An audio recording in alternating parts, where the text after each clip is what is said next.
नया युद्ध आरंभ, उत्तर वर्सेस दक्षिण कोरिया। जी हां, दुनिया में जारी दो महायुद्ध के बीच एक और नया वॉर फ्रंट शुरू हो गया है। उत्तर कोरिया और दक्षिण कोरिया के बीच जंगी तनाव अब युद्ध की ओर बढ़ता जा रहा है। दक्षिण कोरिया ने दावा किया है कि उत्तर कोरिया ने उसकी सीमा की ओर 200 से ज्यादा गोले दागे हैं।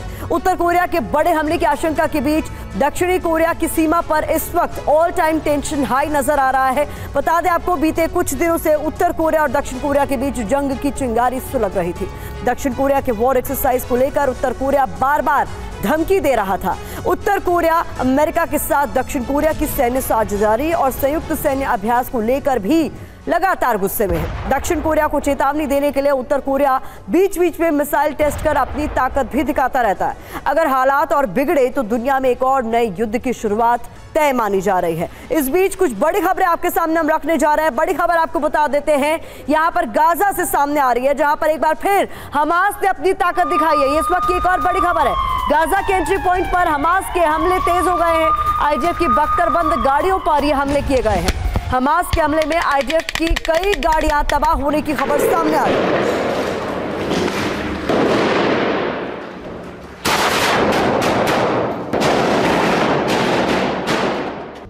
और अब आपको बता दें कि नॉर्थ कोरिया साउथ कोरिया में तनाव बढ़ गया है। ये बड़ी खबर भी हमें मिल रही है। नॉर्थ कोरिया ने 200 गोले दागे हैं, ये दावा दक्षिणी कोरिया का।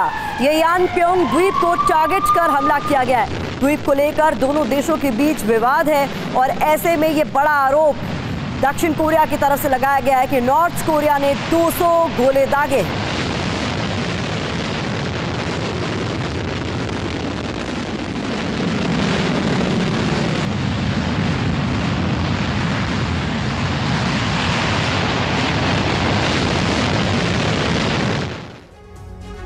तो आइए अब देखते हैं कि आखिर उत्तर कोरिया ने दक्षिणी कोरिया के किस इलाके को टारगेट किया है। मैप पर आपको दिखाते हैं कि वो इलाका कौन सा है जिसको लेकर दोनों के बीच तनाव भी है। तो किम ने किस तरीके से जंग छेड़ दी है हम आपको बता रहे हैं। योनप्यांग आइलैंड और ये आप प्योंगयांग के बीच की दूरी भी देख रहे हैं और यहीं पर उत्तर कोरिया ने हमला किया है। ये दावा दक्षिण कोरिया की तरफ से किया गया। उत्तर कोरिया आपको ऊपर नजर आ रहा है, दक्षिण कोरिया यहाँ पर, और इसको समझिए कि यहाँ पर हुआ है जोरदार हमला और इसी द्वीप को लेकर दोनों ही देशों के बीच जबरदस्त तनाव रहा है। ऐसे में एक बेहद खास मेहमान हमारे साथ जुड़ रहे हैं। रविंदर सचदेव सर हमारे साथ जुड़ रहे हैं, विदेश मामलों के जानकार हैं। Major general retired Ashwini Srivastava साहब हमें ज्वाइन कर रहे हैं रक्षा विशेषज्ञ के तौर पर, और मनीष झा हमारे संवाददाता हमारे साथ हैं। सबसे पहले मनीष, इस वक्त का लेटेस्ट अपडेट आप ही से जानना चाहूंगी, इस वक्त किस तरीके के हालात है, क्योंकि पहले ही दुनिया दो मोर्चों पर चल रही जंग से काफी ज्यादा चिंतित है।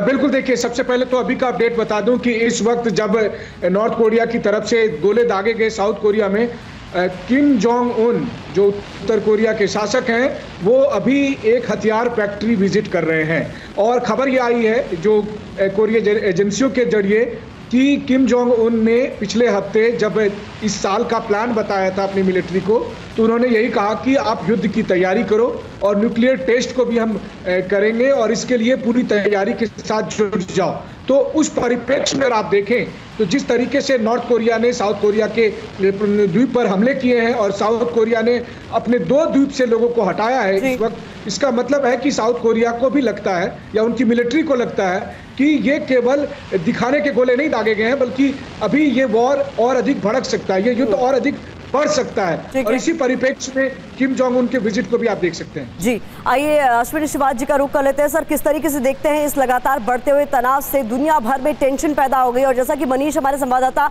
अपडेट दे रहे हैं, इसी बीच किम जोंग जो है वो एक हथियार फैक्ट्री का भी विजिट करने पहुंच रहे हैं।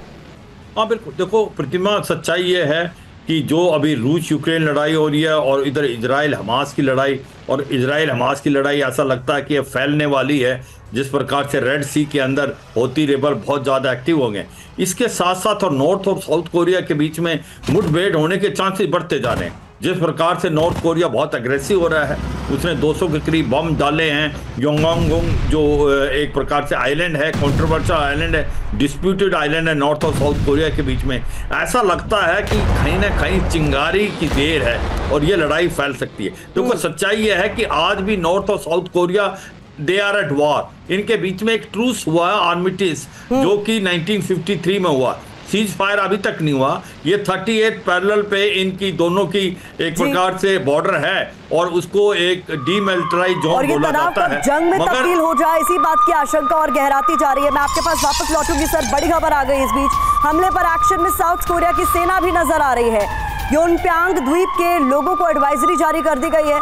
साउथ कोरिया ने द्वीप को खाली करने को कहा है। जैसा कि मनीष हमारे सहयोगी ये अपडेट हमें दे रहे थे, साउथ कोरिया द्वीप पर 2000 लोग मौजूद हैं जिसे अब खाली करने के आदेश दे दिए गए हैं।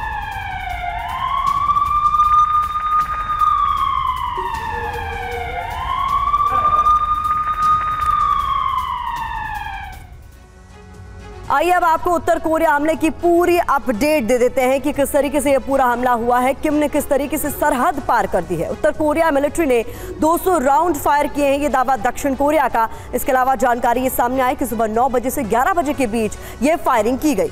जानकारी ये भी सामने आई कि पिछले 13 महीने में इस तरह का ये पहला हमला है। ऐसे में युद्ध की आशंका और तेज होती जा रही है। योनप्यांग आइलैंड के उत्तर में यह हमला किया गया है। इसके अलावा बता दें नॉर्दर्न लिमिट लाइन NLL के उत्तर में ये अटैक हुआ है। तो ये हालात किस तरीके से बद से बदतर होते जा रहे हैं, ये समझाने की हम कोशिश आपको कर रहे हैं। और इस बीच बड़ी खबर आपको बता दें, नॉर्थ कोरिया के हमले पर बड़ा अपडेट सामने आ रहा है। नॉर्थ कोरिया ने 2 घंटे तक फायरिंग की है। 2 घंटे में लगातार 200 गोले दागे गए हैं। तो 2 घंटे के अंदर 200 गोले दागे जाना, किस तरीके से ये पूरे हालात बद से बदतर हो रहे हैं, एस्केलेट हो रहे हैं और कहीं ये युद्ध में ना तब्दील हो जाए, इसी बात की आशंका लगातार बनी हुई है।